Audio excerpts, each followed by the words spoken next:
Hi, this is Jenny Sullivan with Builder Magazine, and I am here live at the International Builder Show in Orlando with Sarah Susanka and John McLinden. Sarah is, of course, best known as the author of the Not So Big House book series, and John is with Streetscape Development in Libertyville, Illinois.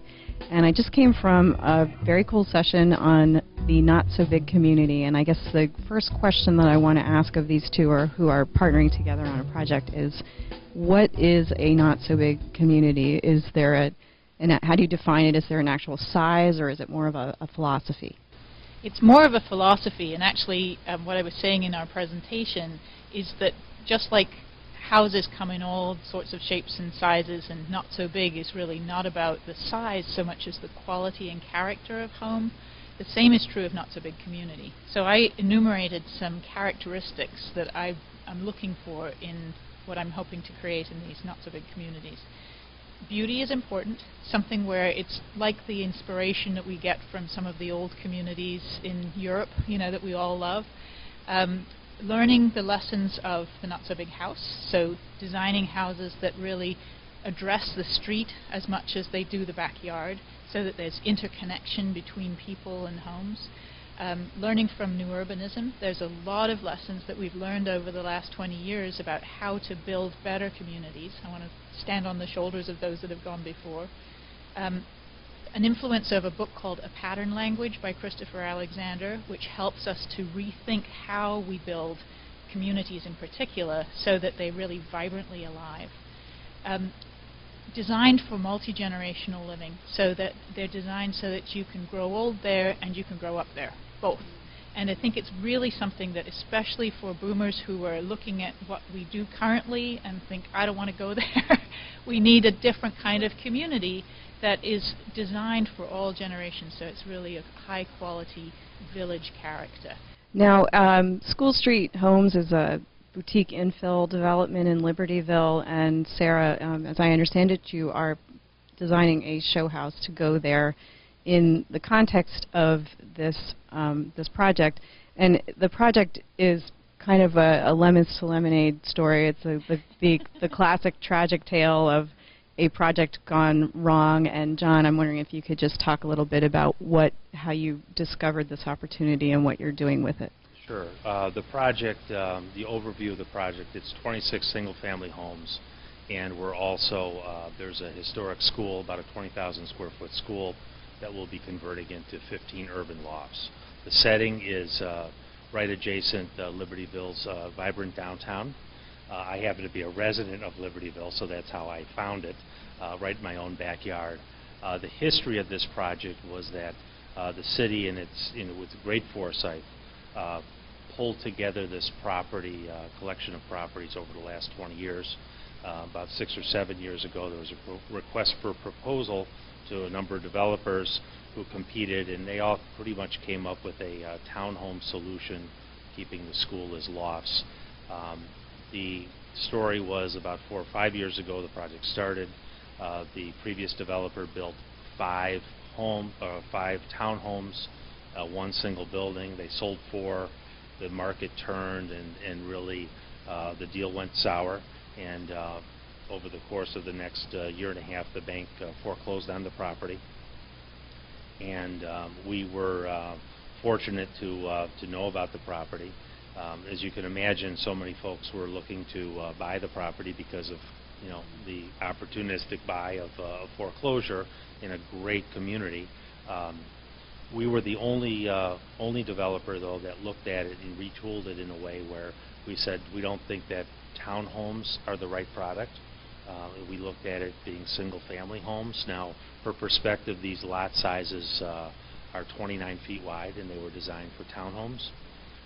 I have some background in working in the city of Chicago, so Daniel Burnham, way back, designed an entire city around 25-foot wide lots. So when we looked at it, we thought, gosh, these are 4 feet bigger. These are extra wide lots. Most people in the suburbs sure, but skinny by today's standards. So with that, we really set forth to create single-family homes connected to the community. We designed flexibility in terms of designing these things up front. The overall style is a bungalow style of the homes, and delighted to report that we've sold 17 of 26 homes in 9 months. That's huge.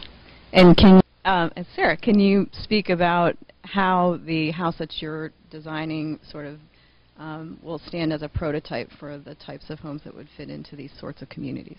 Absolutely. I actually got wind of John's project through his sheer persistence at calling my office and saying, would you please talk to me? I've got a project I would love to have you involved in.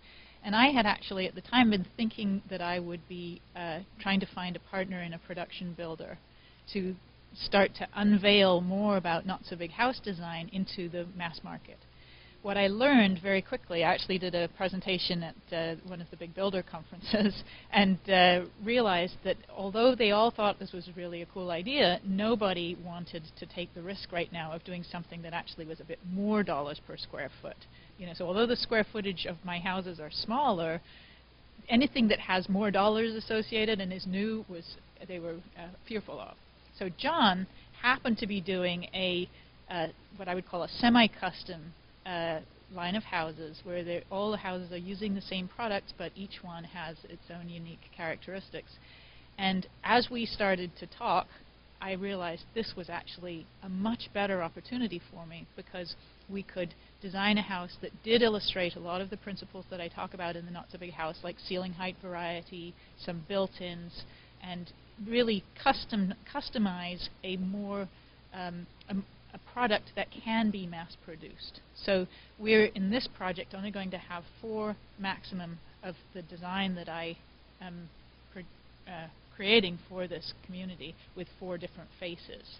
But the idea is that these, over time, we can build in other places, and we hope to be doing more projects beyond this one where we start to create a line of Not So Big Houses. So I'm really excited about it because our collaboration is allowing me to build a show house that will be open for 6 months so that people can come and kick the tires and really illustrate almost all of the principles that I've written about in my books. And I've heard that the house you're designing already sold to one of your crazy fans. Great. Can you explain in a little more detail what semi-customization means in this case and how that works and how you're making that pencil? Sure. What we started with was we also have, you know, we're just thrilled that Sarah's working with us here, but we started with some great design talent. And what we did is we came up and had our interior architect, David McKenzie, and we really started designing the inside of these homes first and then went to the outside. We started by creating 8 different plans on the same footprint and all different variations. So David created plans with master suites on the 2nd floor, which is the obvious place, and on the 1st floor, and also out of the Lincoln Park of Chicago playbook, putting them up on the 3rd floor. So all these different layouts, stairs in the front, stairs in the middle. And what happened was we wanted to build in the flexibility and really let the customer shape the design versus us coming up with all these different plans and having focus groups and everything else. The reality is the most important person here is the person in the family that's going to live in the home. So let's let them tell us what they want. Now, from a builder's perspective, that would be, you know, unheard of to allow this high level of customization. But for us, the way we viewed it is there's basically 3 rooms on the 1st floor. We really don't care if that kitchen's in the front, middle, or the back. There's a kitchen, and we wanted to let the customer say where they wanted to put it. So there's a process where they would sign a reservation agreement and a design fee agreement for a small number, and we would start the interior design, really the interior architecture process. And that in itself, too, is I think really a key factor in our success in selling the 17 homes so quickly. It's a whole different selling approach. You engage the customer, we understand what's important to the customer, we shape the home around them, and it's a very different selling experience, and it's really something that we will definitely repeat and really try to improve on as we move forward. Can I add one thing about? Please, yeah. what really attracted me to John's projects in particular is that he really values good design, but he and his team have figured out how to offer that good design at a reasonable price point, which is really important to me. I've designed a lot of custom houses, many of them with fairly high dollar per square foot price tags. I want to bring this into the mainstream, and so by selecting a certain set of materials that are universally applied throughout the 26 houses, and then customizing some details that then get replicated through those houses, we're able to lower the price point but have a very high quality product.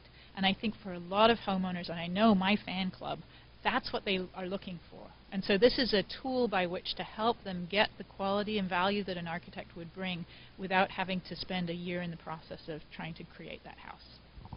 What's the price point? The $1 million question. Or less than $1 million, I would hope. Maybe I could answer that question. The homes in the community range from about 20. Well, the smallest one is 1,800, but no one's gone there yet.